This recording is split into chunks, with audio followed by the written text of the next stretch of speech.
queriam ver, tá ao vivo. Vocês queriam ver na cama com o Monique, estamos na cama aqui, ó. A Santíssima Trindade. Querem ver o que a gente sabe fazer de melhor? Fofoca, o que a gente sabe fazer de melhor. Everybody now, come on, baby.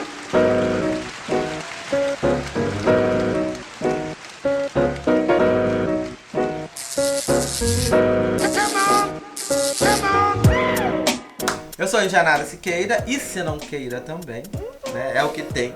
A prostituição é o que me liberta e o que me mantém viva, literalmente. Bom, eu às vezes sou Monique Prada, sou puta, sou gaúcho por acaso, por muito acaso, caí lá, enfim. Mas tô pelo Brasil e daqui a pouco pelo mundo. Campineira paulistana, travesti, puta, escritora. Gosto de deixar vocês com tesão, gosto de deixar vocês com medo, gosto de deixar vocês com curiosidade.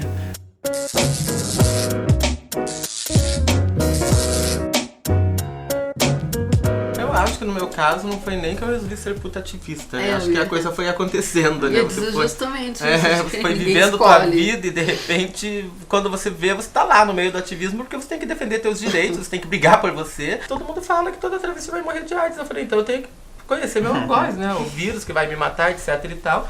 E acabei entrando pro ativismo na prevenção e no tratamento de HIV/AIDS. Imagina, você com 20 anos, você acabou de perder família e tudo, porque você fez transição, fez tudo. E você vai morar na cidade que é a capital mundial da AIDS. Todo mundo fala que você vai morrer de AIDS, você vê tuas amigas morrendo. Tua irmã, uma mulher cisgênera, esposa de policial militar evangélica, morre na tua cidade, no Paraná, em Paranaguá, de AIDS. E quando você vai justamente pro enterro, todo mundo olha assim pro caixão dela e olha pra você e fala, não, isso é um absurdo, era você que tinha que estar ali, entendeu? Não ela, sabe? Acho que eu me tornei, na realidade, ativista pelos direitos humanos e em prol da causa LGBT e da prostituição, quando, na realidade, o Brasil se tornou referência em tratamento ao HIV/AIDS, na prevenção, e as pessoas com HIV/AIDS passaram a sobreviver mais e a poderem serem protagonistas da sua luta e da sua história, né? O simples fato da gente falar já faz a gente ativistas, né? A gente começa a falar e vira ativistas só por estar falando sobre a nossa vida. E, de repente, a gente percebe que as pessoas querem ouvir, porque o que a gente diz sobre a nossa profissão também acaba de alguma forma falando sobre o mundo que existe para além da nossa profissão, né? É engraçado porque o simples fato de uma puta falar ou escrever já desperta um ódio gigante, como se ela não devesse estar viva, né? É um lugar de violência para as pessoas, a gente devia sofrer muito e isso conta muito sobre o que a sociedade pensa de uma mulher que faz sexo. Você precisa criar um espaço muito perigoso para que nenhuma das outras, ou que pareça muito perigoso, porque nenhuma das outras mulheres queira ultrapassar aquele ponto da mulher respeitável para a mulher que faz sexo. Esses dias eu fui dar entrevista para um repórter e ele me perguntou, você pretende conciliar a sua vida como professora e como prostituta? E é interessante essa pergunta, né? Porque ela se pergunta parte do pressuposto que se eu for prostituta eu não posso ser mais absolutamente nada, né? Então é como se alguma coisa impedisse que eu ocupasse outros espaços da sociedade a partir do momento que eu sou prostituta. Eu acho que é porque é moralmente certo e cristão, né, defender o direito à moradia. É moralmente certo e cristão defender a luta contra, né, a presidência, etc e tal. Eu acho que tem lutas que elas são moralmente corretas de serem defendidas, né? E tem outras que... Não, peraí, não, como assim? Não vou, não. Regulamentação da prostituição. Quem aqui quer ser puta? Alguém quer ser puta? Sabe? Quase você vê assim, as pessoas quase que gritando assim, não, a gente não vai defender a regulamentação da prostituição, porque aqui ninguém quer ser puta, tá? Mas eu já sou, amor. Então assim, a gente vai ter que falar sobre isso. Como usar o preservativo, né? Você não vai sentar na sala com a tua mãe e falar assim, mãe, como você usa isso? Como pôr o preservativo com a boca? Vocês querem que a gente ensine agora? Com a boca. Como pôr com a boca, com o pau murcho. Aí isso aí eu não sei. Vamos fazer a Betânia ensinou. É maravilhoso o truque. Você coloca na boca e vai desenrolando o chão. Às vezes o cliente nem percebe, ele não quer que coloque camisinha, aí você coloca já na boca. Não, sim, você coloca na... Exato. Eu acho que o pior nem é isso. Eu acho que o pior é como escutar fetiches, né, fantasias sexuais, sem ficar apavorada e assustada, né? Teve uma vez, no final da minha adolescência, que meus pais me colocaram no psicólogo, porque eu era uma criança muito rebelde, tinha problemas. E assim, eu passei 1 ano na psicóloga e só falando linguiça, assim, só enchendo o saco. Só inventando coisa.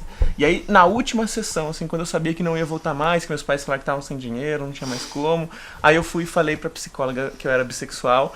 Eu só consegui falar na última sessão e porque eu sabia que eu nunca mais ia vê-la. Aí, então eu contei pra ela isso, que naquele momento era a coisa que eu queria ter contado na primeira sessão, pra ter conversado sobre isso, essa vida reprimida, no armário.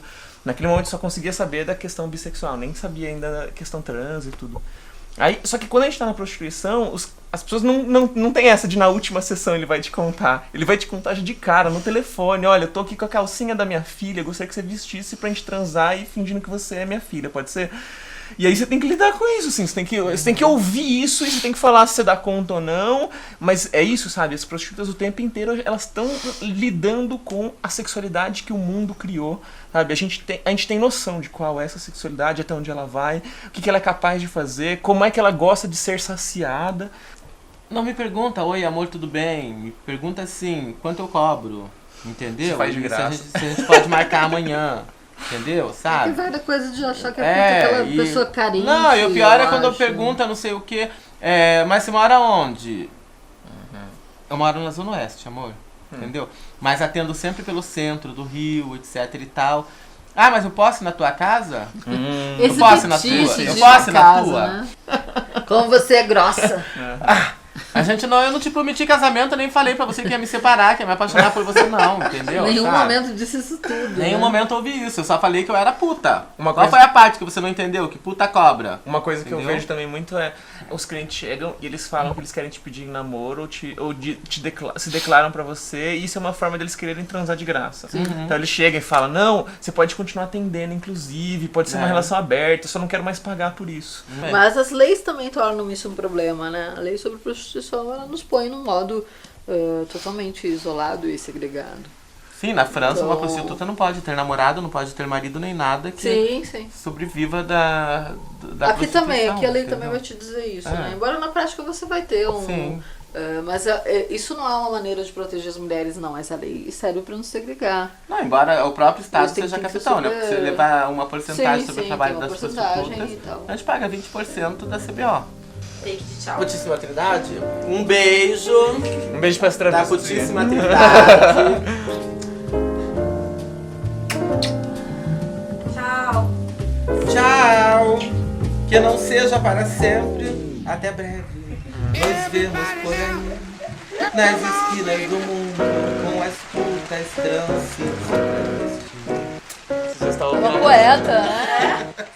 Vocês estavam ouvindo a música? Come on,